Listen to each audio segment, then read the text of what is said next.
Welcome, everyone, to another Sunday Satsang.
What we're really looking for is enlightenment. And what is enlightenment? We use this word very casually now in spiritual networks and not really diving deep or questioning into what does this word really mean when I use this word as something that I'm looking for or seeking towards, or as the end goal.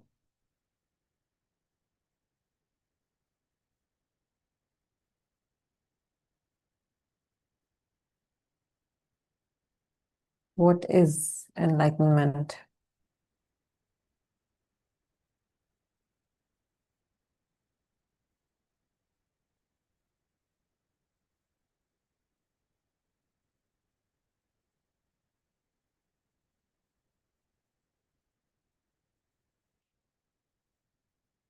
What is awakening?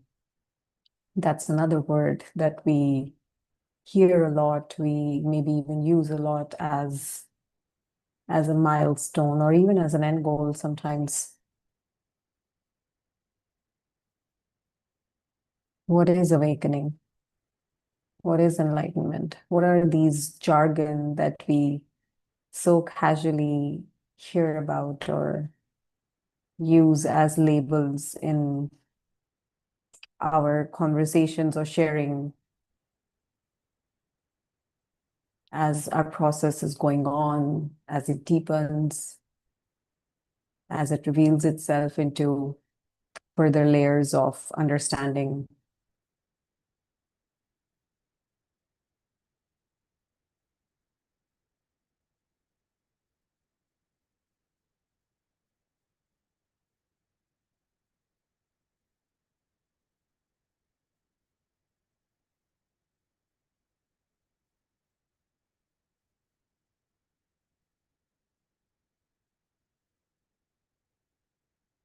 Awakening, according to this framework,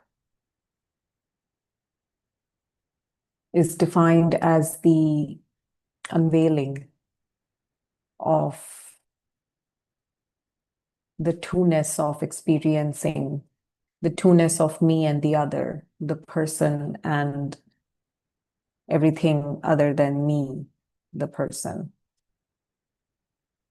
So the unveiling, the revelation of the not two-ness of who I believe myself to be as this person and everything else out there, the computer, the phone, the other, the listener and the speaker, the subject and the object, me and a world out there, me as this body, mind, woman,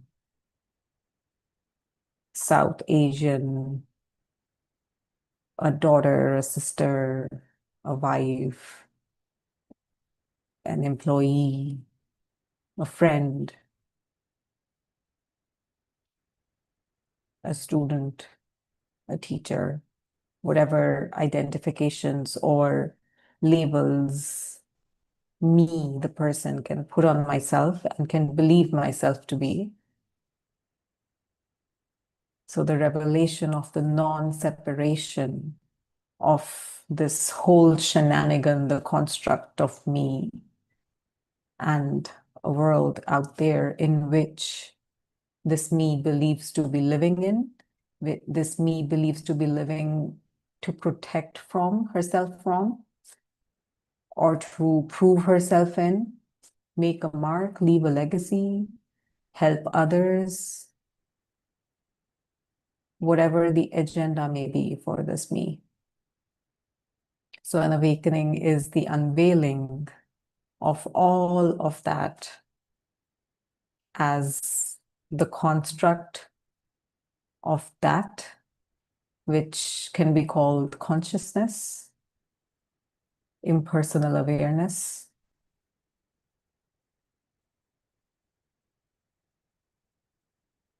within which this whole dance is going on.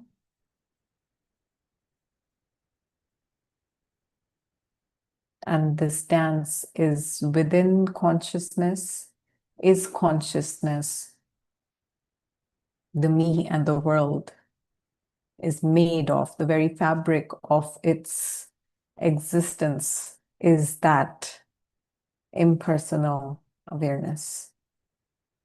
So an experiential unveiling, recognition, remembering of this can be labeled as awakening. It can be labeled as a oneness experience as well. It can be momentary. It can last a lifetime.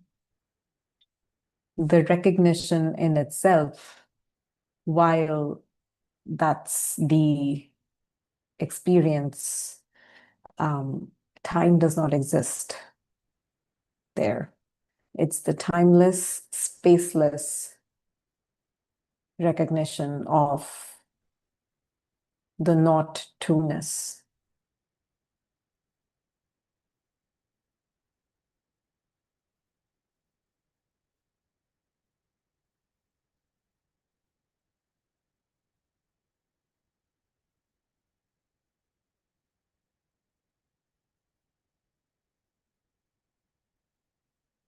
The seeking may start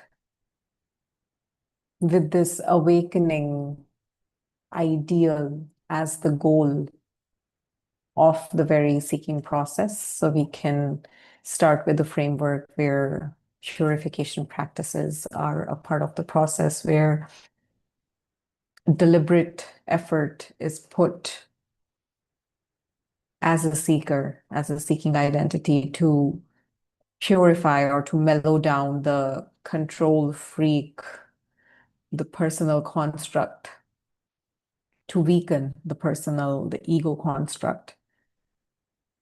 And as the identification loosens,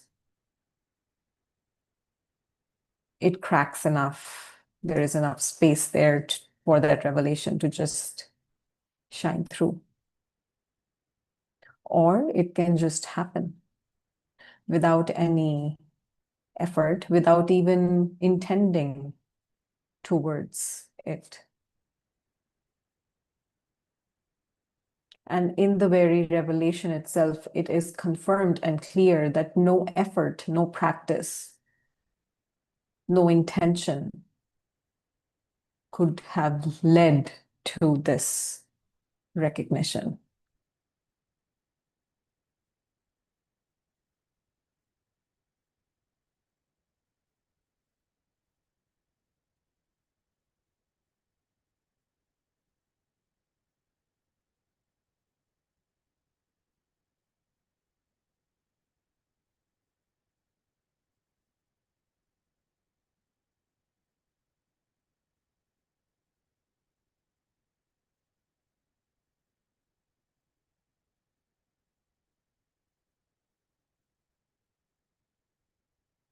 In the very recognition, it is confirmed experientially that it is already as it is. There is no seeker, there is no person, there is no world out there. Everything is apparent, is an appearance, a dance, a play of this which is already as it is, formless, shapeless, no boundary,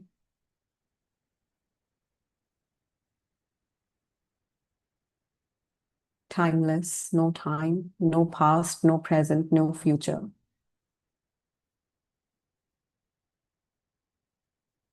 No quality. It doesn't have any characteristics. All the characteristics, good, bad, everything in between, is an appearance within it.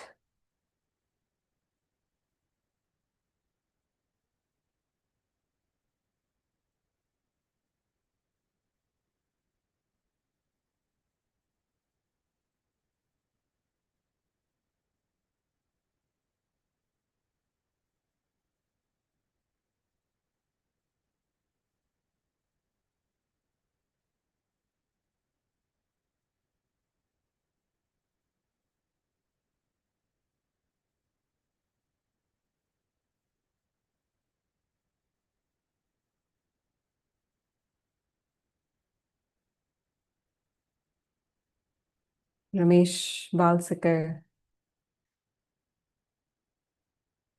used to call these oneness experiences, these glimpses in the nature of existence, or a different vantage point of what this, all of this can be perceived as.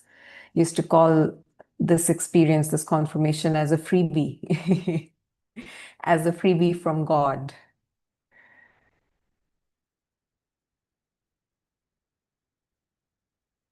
It's just a freebie into the taste of recognizing that I, as this body mind organism, is merely an instrument in this vast, unfathomable play, flux, dance, flow, whatever you want to call it, because it cannot be labeled, whatever this is.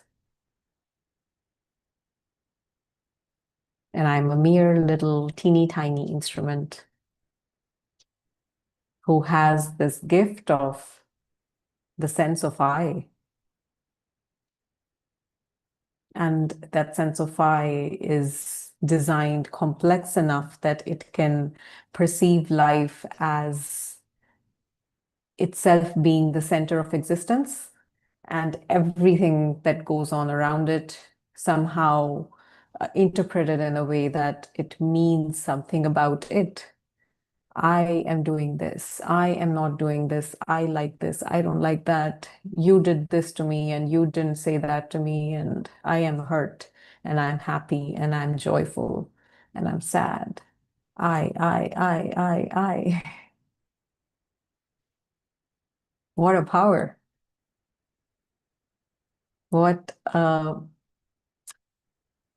imaginative and creative design, where a little instrument is designed with a sense of agency.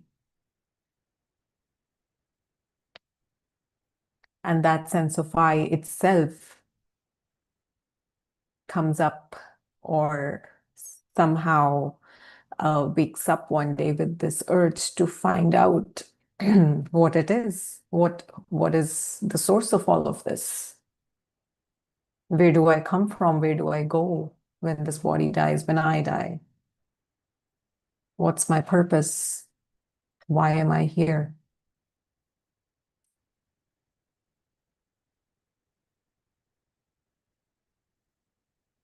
That fateful questioning and curiosity, maybe even an obsession,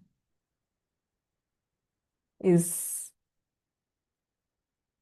life itself appearing as a seeking mechanism within this body-mind organism. So I am not a seeker. I am seemingly going through a seeking process, or more accurately, even though words can never accurately describe this, not that a human mind can ever understand what this is, and yet, as this is experienced as a body-mind organism, we tend to create concepts and explanations and descriptions, and one description may be more accurate than the other description, and yet they both are still relative.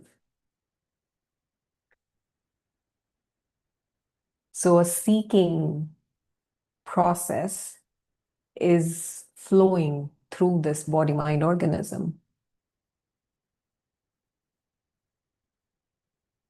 Exactly how food is taken in the body and chewed and swallowed and digested, I had no part to play in it. I may have a part in going to the stores and buying the food and cutting and chopping it and cooking it, and yet all of that is still happening with thousands of other agencies and things and events and people that have already contributed to that little veggie on my plate. Not my doing. I didn't seed the seed. I didn't cultivate the crop. I did not transport it. All I did was just pay some rupees, and it was brought back to my home. It lasted long enough in my fridge that it was fresh enough for me or the cook to cook it. And then I was hungry. There was hunger. There was an interest in having food, and that food ended up on my plate. And then that food ended up in my mouth. And I didn't feel sick while that was in my mouth. So the swallowing happened, and down it went in the body. We have dissected the body, and we have looked at the organs, and we know the functionings of the organs, of what they do. So according to those concepts, it goes in the stomach and it's digested, and through the intestines, it's assimilated and all that bunch of stuff. And yet I have no part to play in any of it. This I that seems to be the center of the whole life, the whole universe, even. For me, I am all that I'm ever aware of.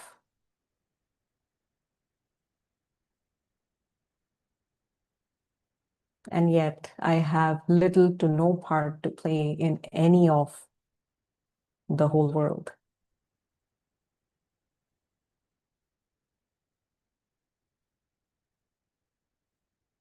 And as the awakening experience dawns upon itself, it is clear that the I itself is just an appearance. So there is no need to even to cultivate humility or surrender or compassion, because all of that still relates to a sense of I. If the I itself is an appearance, is not concrete, does not exist in the sense it was believed to be here, then who is to be humble and who is to be arrogant? Who's to be suffering and who's to be at peace? Who's to blame and who's to be guilty? Who is here, really?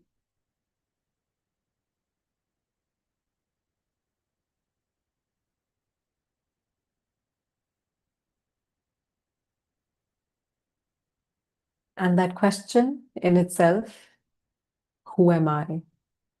What is here? What is this I that seems to be here living through life? That question cannot be answered. And yet This question needs to be asked truly, diligently, actually, without trying to manipulate what we find.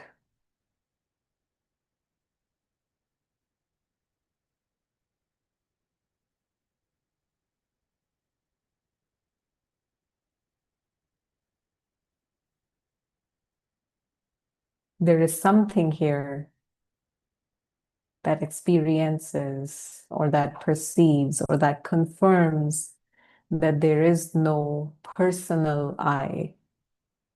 There is no independent or separate sense of agency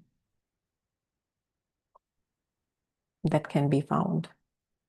It doesn't exist, but there is something that exists to confirm that. What is that?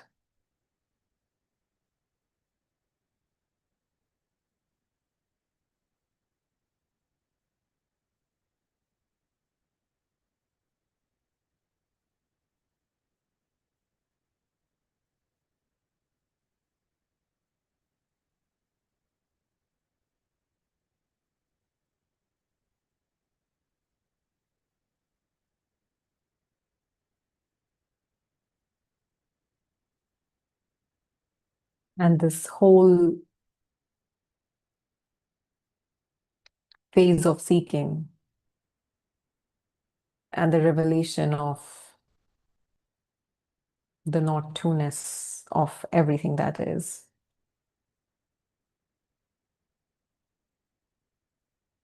labeled as the awakening experience in this framework, or the oneness experience, or spiritual awakening. And that is not enlightenment. It is a very crucial, we can call it milestone for the lack of a better word in this moment. But that experience in itself is quite useful in loosening up the identification in daily living with this person and the personal conditioning and tendencies and patterns and triggers and whatnot, pains and pleasures and attachment to the events of life, attachment to outcomes. And yet, awakening itself is not enlightenment. Enlightenment, as Buddha quoted, is the end of suffering. It's not a oneness experience.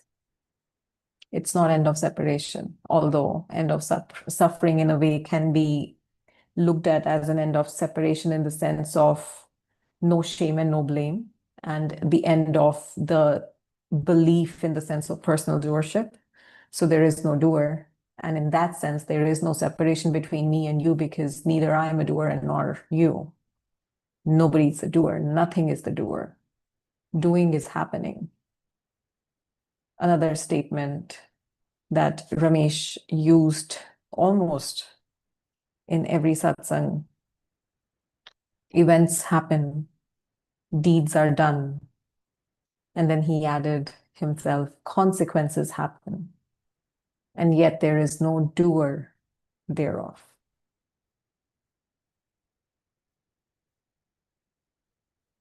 Doing happens.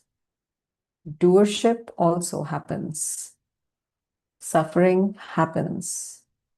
End of suffering happens. Impersonally. Nothing personal, because there is no person to begin with. So who will it be personal for? Who would it be against? So if there is suffering, the sense of, oh, like God is playing cruel against me, or life is being cruel to me, that in itself is like, who is here to be played cruel against? There is just life. And this sense of life being cruel to me, and this very sense of me in itself, is life.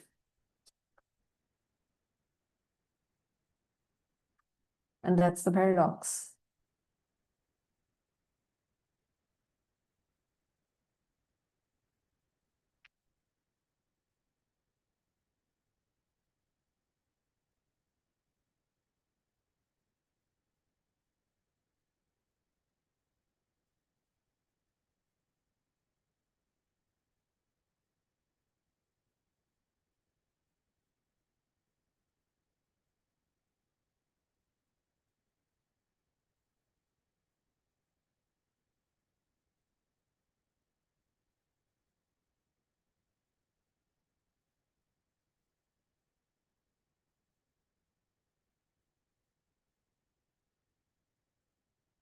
So enlightenment is end of suffering.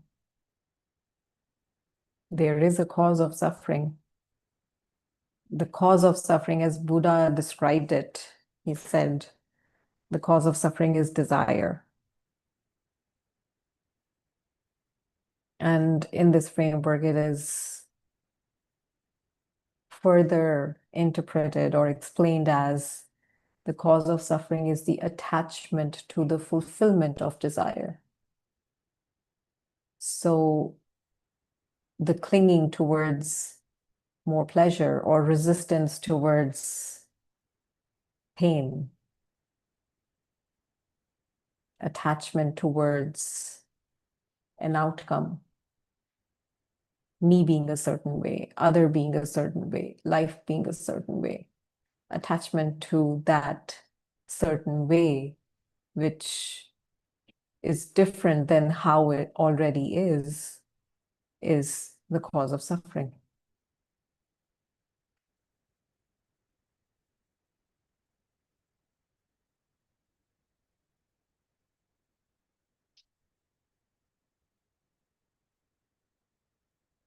And this very suffering, the clinging and resistance, the attachment to outcome, the sense of belief in the sense of doership, that I am a doer and I have the power to change the flow of life. I have the power to change myself. I have the power to change the other by nagging them, by manipulating them, by being angry at them, by forcing them, giving them silent treatment. We have many ways of trying to act like a doer in playing an agency to trying and change the other, trying and change the life, trying and change myself.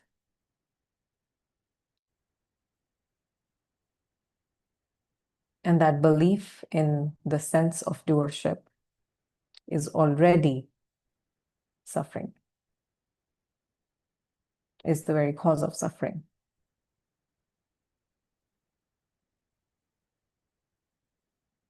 And this doership has to be in place as a supporting mechanism to the attachment of outcome belief. The belief that my happiness, my completeness, what I'm really looking for is to be found in the flow of life, is to be found in how life turns out for me, how I turn out to be, how the other turns out to be, how my relationships turn out to be.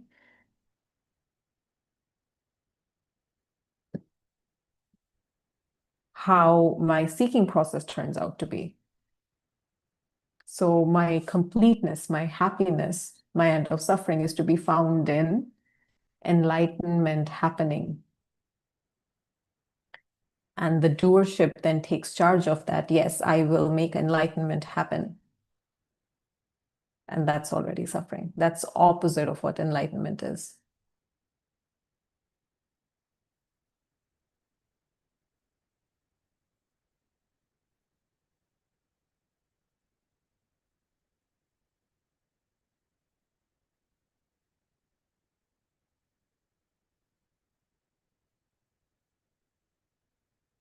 What's the point of again and again hammering down the pointer that I'm not the doer and my happiness is not to be found in the flow of life?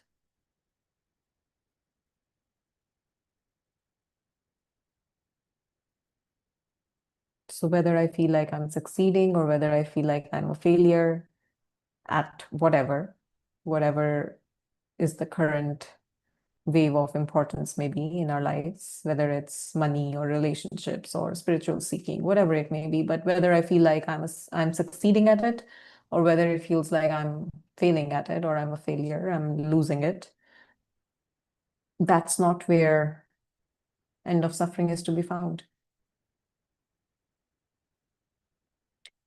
Suffering in itself is not whether I'm a success or I'm a failure. That's already the flow of life, which is ever going to be one way, which has always been one way, which only is one way, and which will be only ever be one way, which can be labeled as that it is as it is destined to be. Only one way, however it turns out. Not in our control. We can intend, we can try for a particular outcome, but what the outcome happens to be is not in our control. And even when the outcome that we intended, it happens, but the effect of that intended outcome may not exactly be how we intended it to be.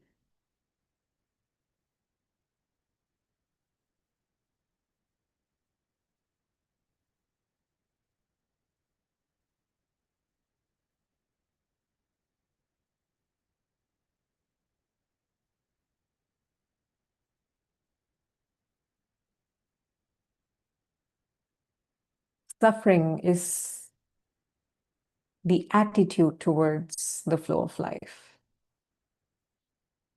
which is again coming back to the clinging and resistance, clinging to what feels good as the flow of life, that yes, that is what I'm talking about. Now, this means that life is turning out good for me, and I'm looking good, and I'm feeling good, and I'm turning out to be a success in whichever area of life is dominant in our minds and in our efforts, in our priorities. And attitude of resistance towards when outcomes are not in my favor. And that's why hammering down the concept, the pointer that the flow of life is exactly how it's destined to be. So if the outcome is favorable or not, is already how it's destined to be. It's not because of what I did or what I didn't do. It's not because of what the other did and didn't do.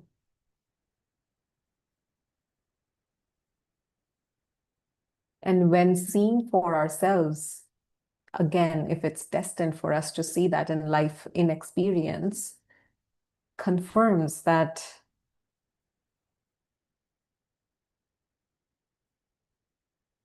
nobody's doing any of it. And however it is turning out means nothing about me, because what I really am is not this body mind created construct, identified consciousness identified as this body mind, and the creation of this personal construct. That's not what I really am. So there's nothing that can happen that can add anything to me, to what I am, or take away anything from what I am. What I am is already complete. Even the concept of complete and incomplete don't apply here. It's not relevant.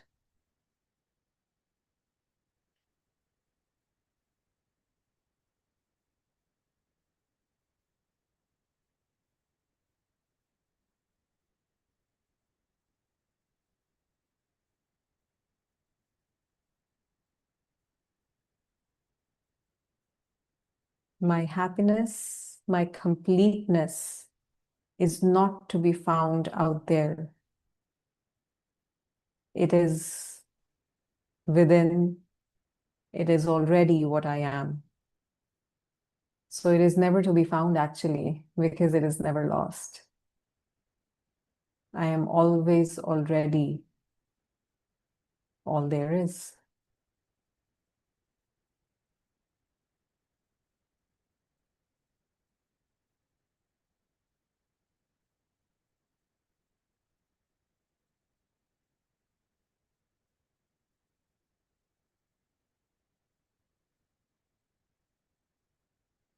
And in that confirmation, there is nothing to seek for. The seeking can fall away as it is useless and pointless and not relevant anymore.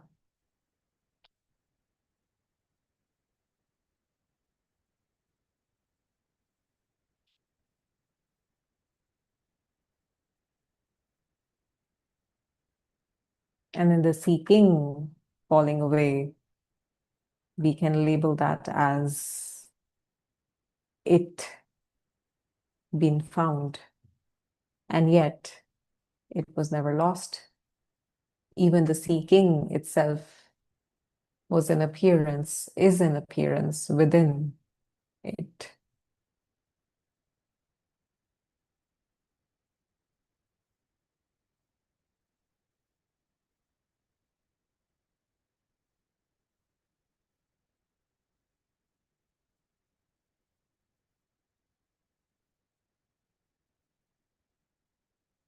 Grounding in this recognition is bound to dissolve the attachment to outcome because there's nothing to seek.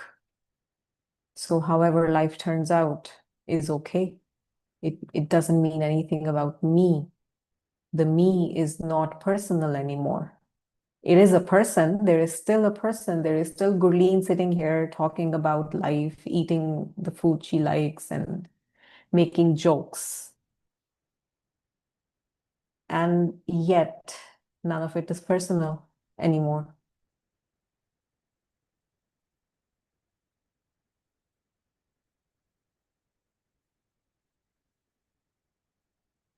Whether it's her own quirks or whether it's somebody else's quirks, things that are pleasant, things that are unpleasant, they are exactly as the genes and up-to-date conditioning of this body-mind organism or that body-mind organism.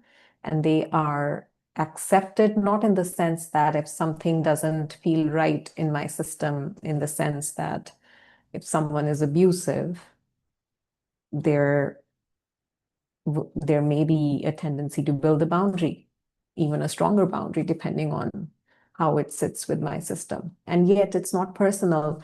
There need not be any blame. There need not be any judgment or hatred towards the other for that boundary to be.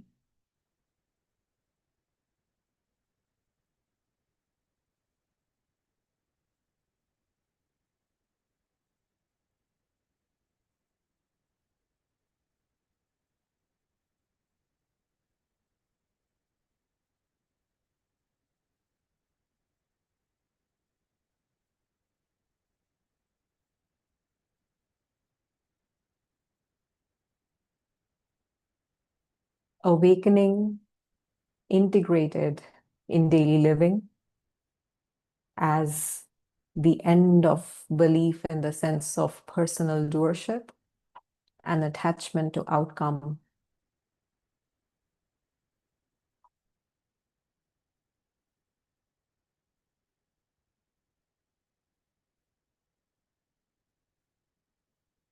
can be called the end of suffering, which is enlightenment.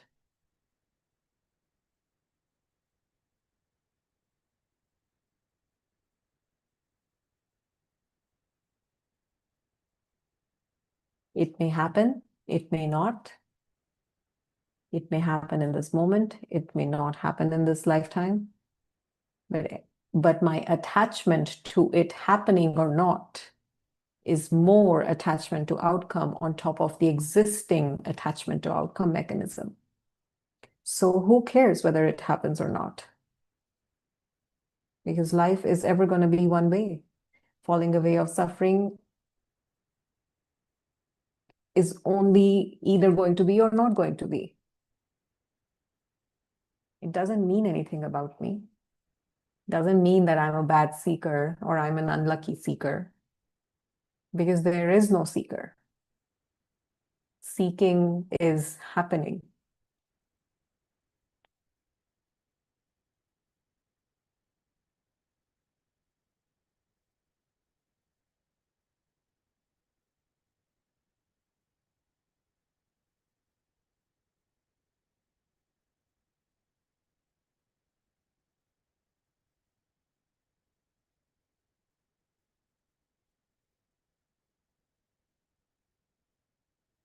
Let's open the space for any conversations or questions, comments,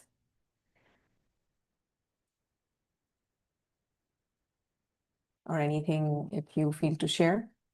I will be happy to unmute you. And if not, let's just sit and marinate in these concepts, whatever has landed, whatever has registered.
Ranjan. Hi, Gurleen. Hi, Ranjan. How are you? Very well, thank you. How are you? Yeah, doing good. You know that last few days there was some accident of the airline, and yeah, that was a bit devastating uh, thing, which which was I don't know, which was very cruel thing happened. Uh, yeah, but my question was not with that. Yeah, of course we don't know that everything is happening, but how that comes to destiny of the body mind organisms to happen in that way. Uh, uh, that is one question. Another question is how this attitude not to have any expectation uh, towards what is and what is going to happen. That is the end of suffering. Is that end of suffering is starts. What is Kundalini awakening in this whole perspective? Actually, that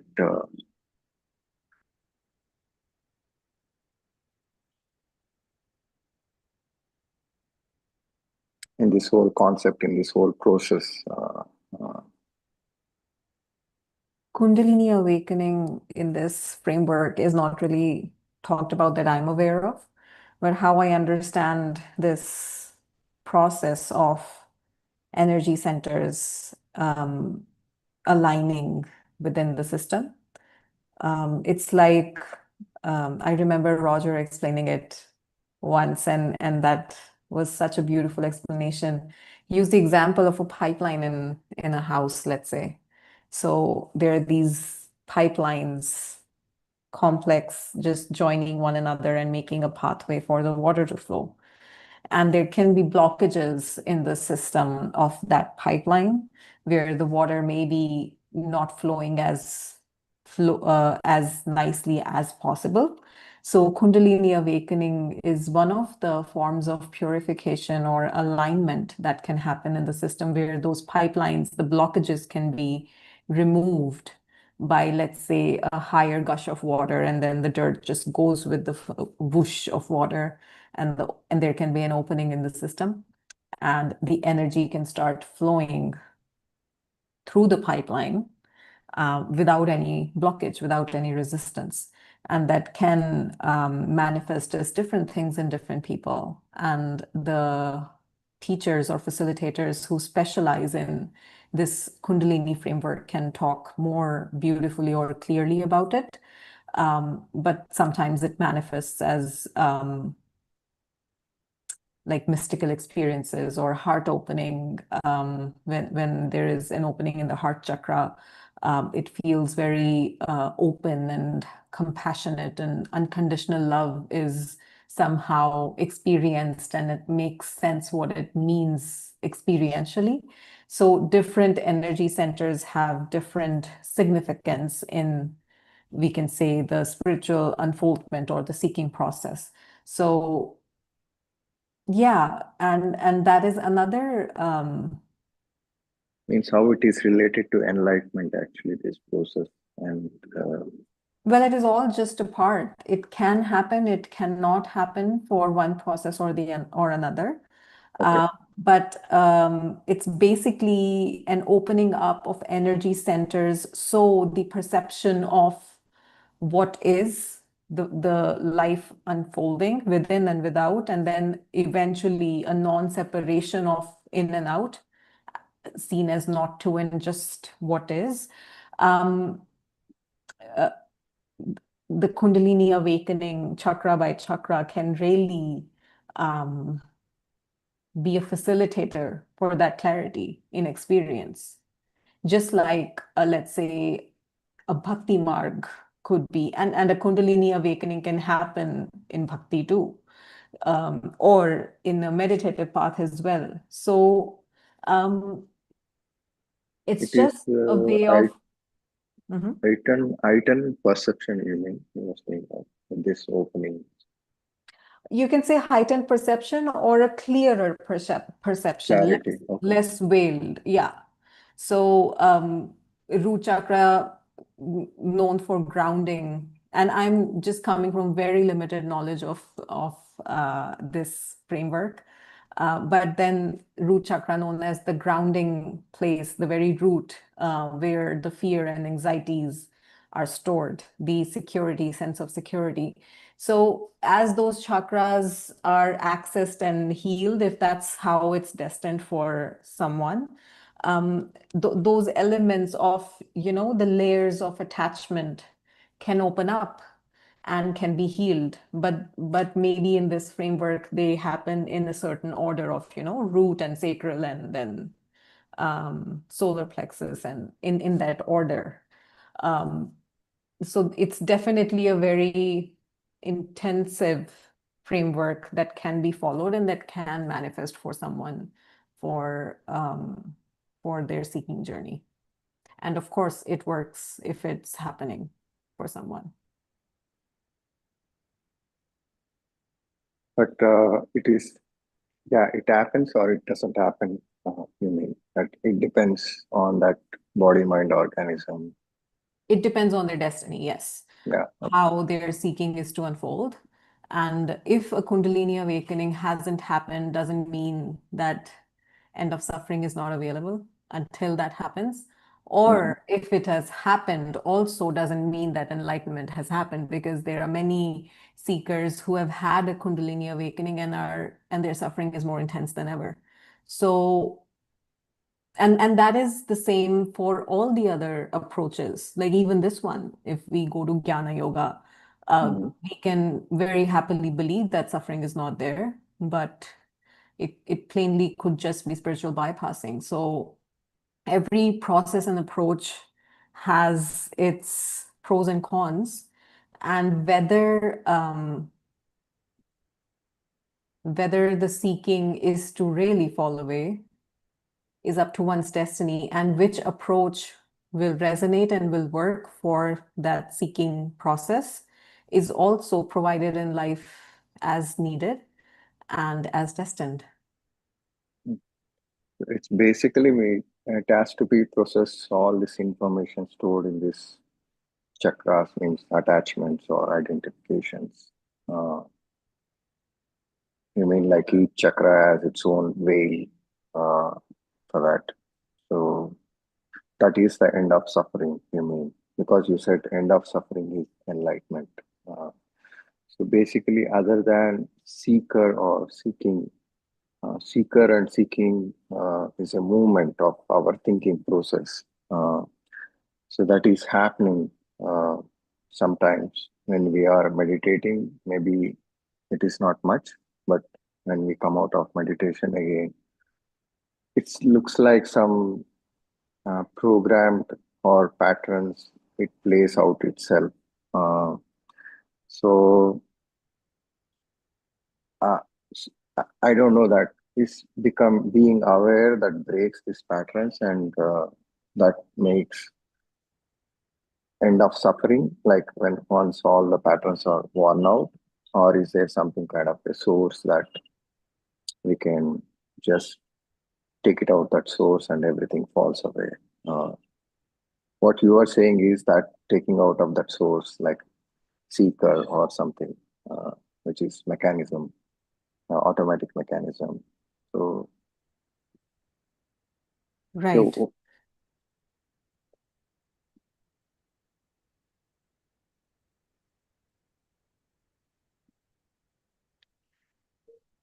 So how this can happen, nobody knows. There is no answer to the how, first of all. The yeah, how itself is coming from a sense of, wanting to do it, correct. which That's is the sense of doer, and which is so deeply yearning to make this happen, um, which is the catalyst and yet the obstacle. So at some point, it is what really is a catalyst for the seeking going deeper. And at certain point, it has to be realized as the only obstacle left towards the deepening or Yeah, against because the here the attention, I don't know the difference between attention and awareness. That is because awareness is like uh, present, ever present, but the attention is like a quality of energy that comes. Uh, I think that makes this catalyst to at bay or something. That is which is not in our hand actually. That is how uh, that energy, that quality of energy comes into being and how that ends. Uh, so that is where all the things revolves, right? Yes. where does it revolve? This the catalyst which we are using. See, thought itself we are using as a catalyst, right? But thought is the source of all suffering, the thinking process, thinking patterns, everything. But we are using only that instrument uh, for as a self inquiry or whatever. Uh, okay, we are using that instrument only, but we are aware that this whole mechanism, how it is happening. Uh, at the same time, there is some urge that to end it. Uh, so that is where this doership is coming. Like, uh, okay, so you're aware, but the patterns are coming out, wearing out, but still there is there is no end of suffering. So there that urge comes in to say, okay, uh, there is a different quality of energy, or we can call it as God or whatever. Uh, that that can end this. And basically, we don't know what is God in our. We are aware and we have some energetic experiences happening, but in all this process we don't know what is God actually. We say love, peace, joy and all, so that comes only of ending of the seeking, right? That's as long as the seeking exists, other cannot be, right? That is, I'm sorry, as long as seeking exists, what did you say after that? as long as the seeking is going on, there cannot be love or peace, right? Yes. We can definitely um, say that, yes. If we are labeling love as the absence of seeker, then yes, love cannot exist while seeking is here. However, it depends on what do we mean by love. Um, Or it exists together, like this movement will be going on at the same time. The love and peace also pervades. yes, because there are so suffering, there is this conceptual tangent that goes in the framework and experientially can be confirmed.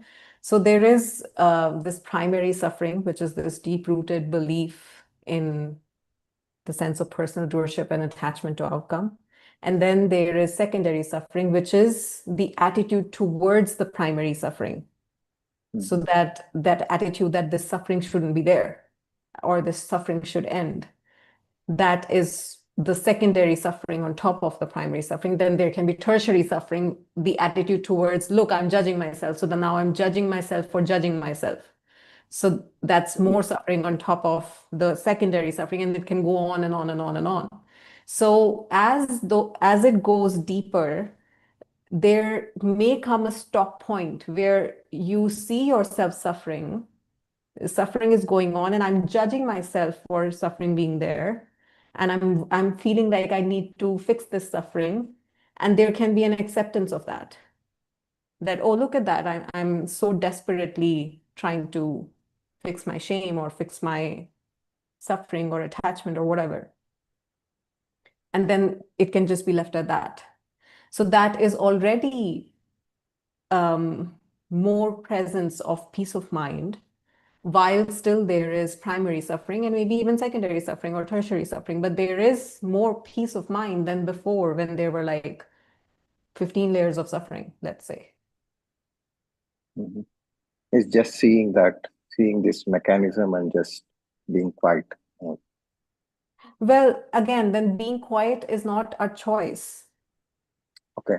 It may become a choice at a certain point, and we may find ourselves choosing that choice, and yet it may happen or it may not. But it can there be an absence of non-acceptance towards not making that choice, let's say. So if I see myself obsessing over, let's say, a pattern or a relationship or whatever my trigger is in this moment, and if I find myself obsessing over it, can there be an okayness with that? That it's okay, I am suffering, end of story. No need to understand why, no need to fix it, no need to go deeper, no need to surrender, just let it be. And Mhm. that already is non-attachment to what is going on, which is the flow of life. That is already more peace of mind. Okay, you mean that accepting this, what is happening. So that is what you call it as peace of mind. Yeah, acceptance of suffering, surrender to the presence of suffering, Yeah. and being able to see that, yeah, I desperately am waiting for end of suffering, but oh well, that's just suffering. So that waiting in itself is suffering. And the belief or the hope that I'll be able to do something about that waiting or about that suffering or about the end of suffering is more suffering. And that's okay. It's just how it's destined to be for me in this moment. Yeah. I think it's an energetic experience, but we are tend to label it and try to end it or escape it. Suffering is just like a intense energetic experience, like uncomfortable feeling. Yeah. We can say this. And any movement from that discomfort Yeah. is just missing the point, really. Yeah. And even now that I've said that, but if there is a movement from that discomfort, is exactly what is true, what is destined to happen. So can there be an okayness with that Yeah. Yeah. movement from uncomfortableness? Yeah. Whether we know it's suffering or whether we don't know that it's suffering, whether there's an identification or no identification. But then the sense of making an agenda of how I should be in this scenario is already sense of doership, which is suffering, which is Yeah. again coming from attachment to outcome because I'm looking for the end of suffering in all of this. Because we are conscious of it, that's why we may be uh, we are conscious of this whole thinking process or all these uncomfortable feelings.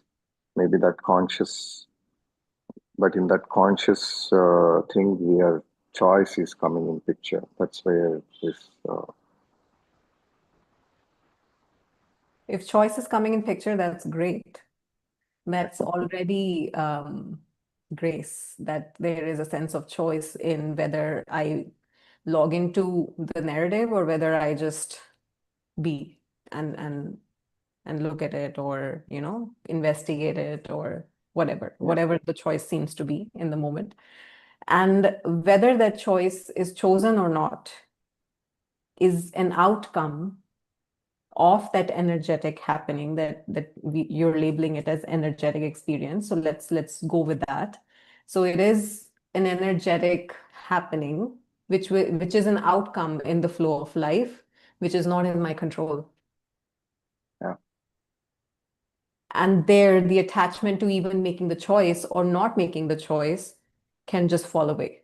And there can be a very impersonal sense of just being available to see what happens. Yeah.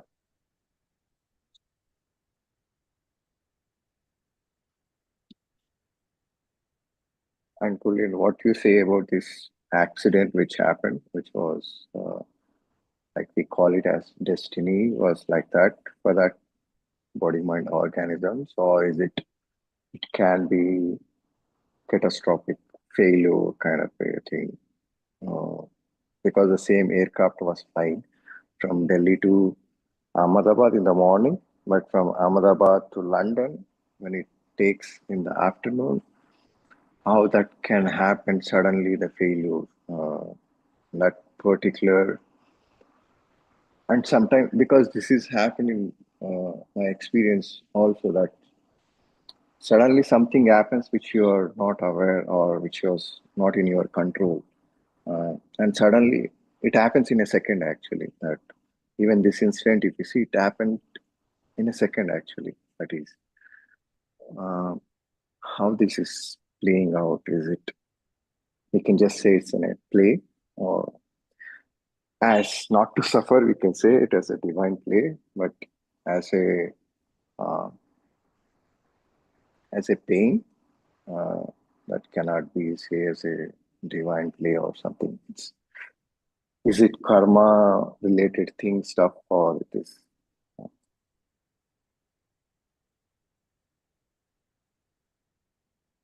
For someone who might be listening and not aware of what Ranjan is addressing to, there was a plane crash in India where I believe 240 passengers, more than 200 passengers, Yeah, died on 240. spot, and the plane crashed, literally took off from the runway, and crashed within seconds in a residential area. So it didn't even hit the full height. It just went up and came down and crashed.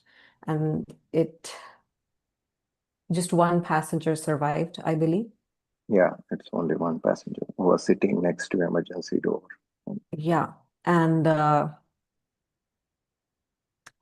so Ranjan's question is regarding that um, catastrophic event that happened a few days back and has taken the country to shock, really. Nothing that happens is outside of destiny. Yeah, exact that moment and that place and that thing, that is that. Exactly those individuals, exactly Yeah, those, that pilot and that plane and yeah, that residential area.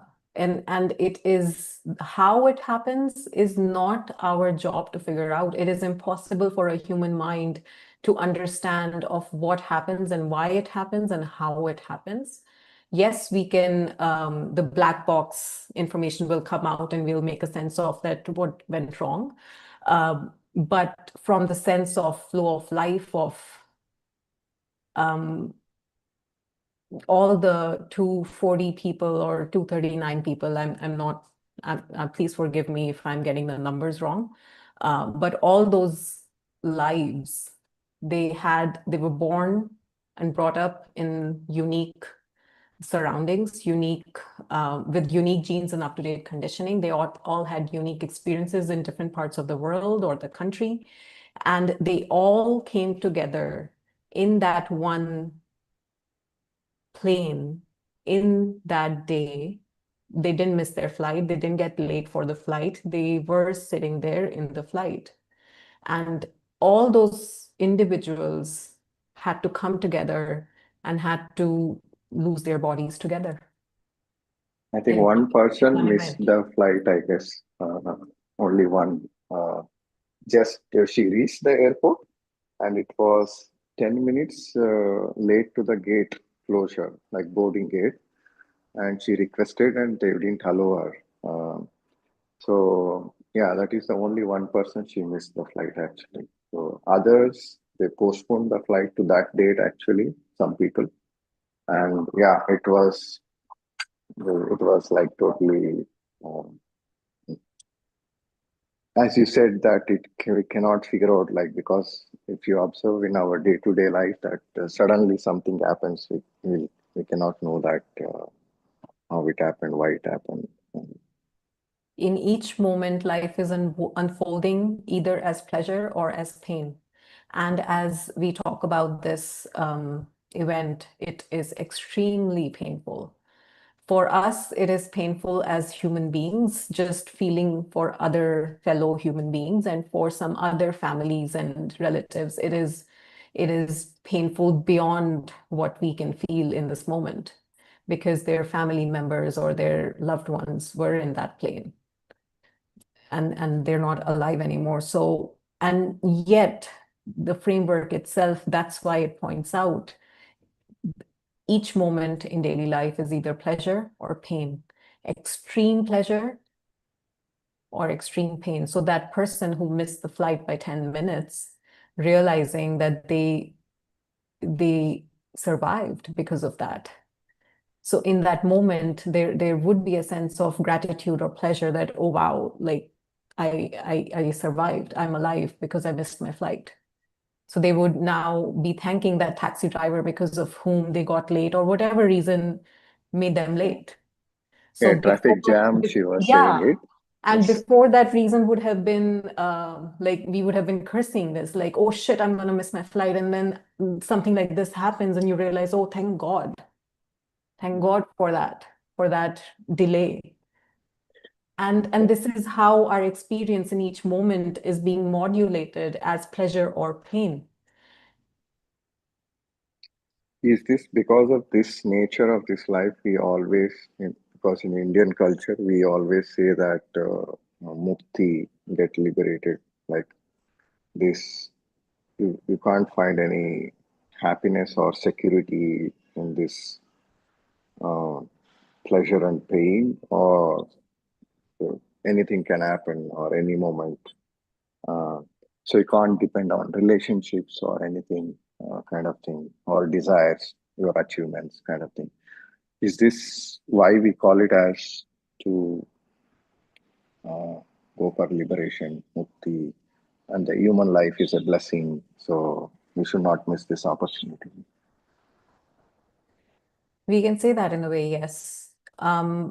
It's not just an Indian culture that we say that liberation is not to be found in pleasure and pain. It's the very fabric of life. If Mm. someone is destined to really investigate and look at the nature of life, even just practically, it doesn't even have to be mystical or, all Yeah, spiritual even. It just logically, if one sits back and looks at their daily events and daily decisions and how things happen, they're all just somehow being presented as input to one sense or another sense. I look at something and now a thought appears and I end up talking about it or thinking about it, or I smell some food and I was like, oh, I'm hungry. Suddenly I realize I'm hungry and now I'm going to go to that restaurant and eat something. So all our choices, decisions, actions are in response to an input which is never in our control. And the response or the reaction can only be based on the genes and up-to-date conditioning that my system is built on in this moment based on all the past experiences and the genes from the biology of the ancestry that this body chemistry is made of, DNA. So the response is not mine, because it is literally a response of, let's say, a programmed instrument based on their genes and up-to-date conditioning. The input is not in my control, because it is really anything, anywhere that catches attention. And sometimes so many things happen and they don't register, like sitting in a loud restaurant.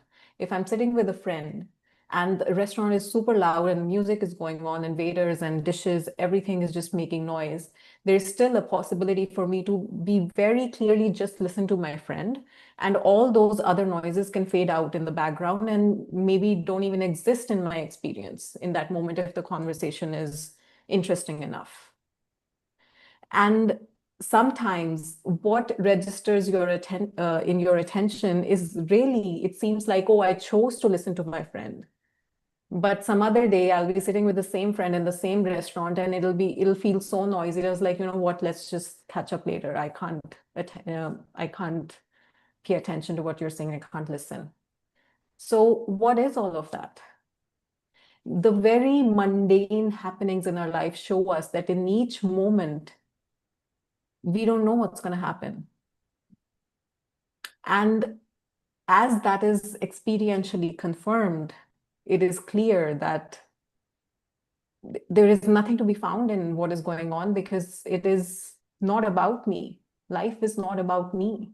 It's not happening to me. It's not happening for me. It's not happening against me. It has nothing to do with me. The me in itself is a um, little kind of twig flowing in the wind or the storm called life. And this twig is somehow uh, taken itself to be so grandiose that it is made a concept and story of that this whole storm is happening this way, so this can happen to me. And that is the very manifestation that happens from a sense of lack, a sense of separation, a sense of being alone while there is so much out there, being alone in this whole wide world.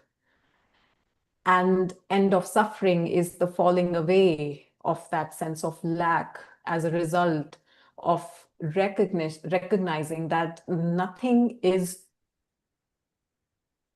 two. Like there is no many things. There's just, we can call it God, we can call it consciousness. There is just that manifesting as the birth and manifesting as the death.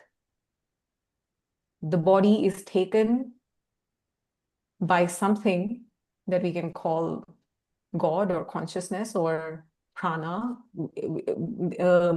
A, like a philosopher or a learned man or woman or person can really break it down of what takes on the form and how many levels of identification are there.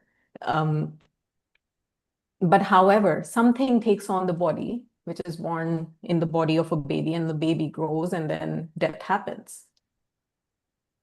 And the body is dropped. So something drops the body, the breath leaves the body, and yet the air, the five elements still remain there. It's just that storyline of that person is dropped. So what does that mean? So it's called the divine play because these are the things, these are the seeming happenings that have been recognized to have been going on as inevitable. So birth comes with death.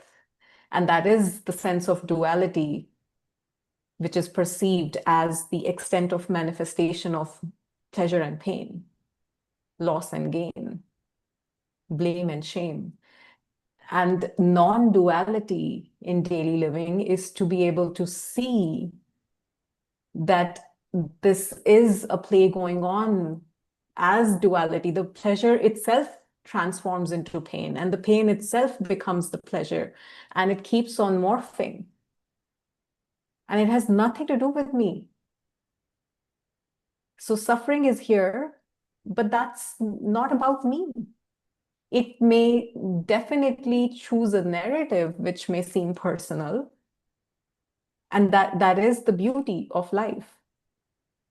That now, because it seems to be a narrative about me and my childhood or my relationship or my health or whatever, that then there is the sense of taking responsibility of fixing it, which is okay too, but it's not personal. I am not the way I think I am. And it is in the falling away of that sense of lack which needs to fix this. The sense of needing to feel complete as if it is incomplete, because there is a sense of separation from what I am and what I am. And as that falls away, if it's destined to fall away, because if it doesn't fall away, it doesn't fall away. And that's okay too. Life still goes on and death still comes. Fall away in the sense of what is that? Like, it is something, sense of lack is kind of a sensation that that sensation itself, it will get transformed. That means that It's transformation, I don't know, but it's absent. absent. It's just absent and not because of something. So it's not that I did this or that happened and because of that it's absent now. It's just absent. It's there or it's not there. That's it. And it's causeless in a way. Like it cannot be pointed to, oh, this is why it's absent, or since then it's absent. It's not an event in itself. It's just like whether I'm hungry or not hungry. It's the hunger is either there or not there. Yeah. And it's not personal. Like some days the whole day I'm not hungry, and some days you can keep feeding me and I'm not full. I'm just hungry all day. So it's not personal. It's just either there or not there. There's no transformation that goes on.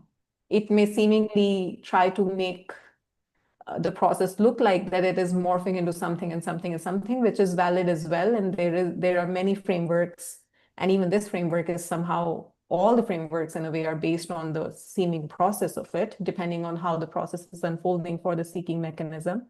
And yet, the sense of lack is either there or not there, without because of something. There is nothing that can be said that, oh, you do this and the sense of lack disappears, or this happens and sense of lack disappears. It's just either there or not there.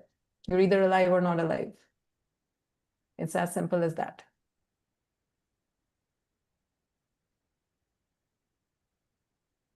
Yeah. Thank you, Gulli. You're welcome. So the how is a trap.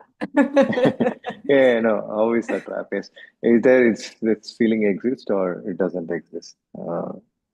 As you mentioned, this causeless means for this universe itself, there is no cause. That is what, even though we can say, yeah, it's many people say that God, it's a dream in the God's mind or something like that. Yeah. So There may be a cause, but there is no cause that can be understood by correct. the human mind. Just beautifully how Ramesh put it, that the painted object can never know the will of the painter's subject. So it's and the end of suffering doesn't depend on figuring that out anyway, so it doesn't matter if there's a cause. That's right. Thank you, Ranjan.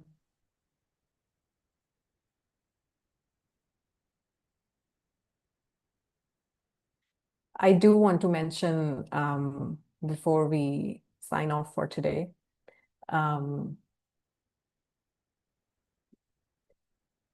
the time that we spend in conversation and in questions and answers and back and forth going and opening up the concepts and questioning the concepts and integrating different frameworks and what would different frameworks mean, and what they would translate as in this framework and whatnot.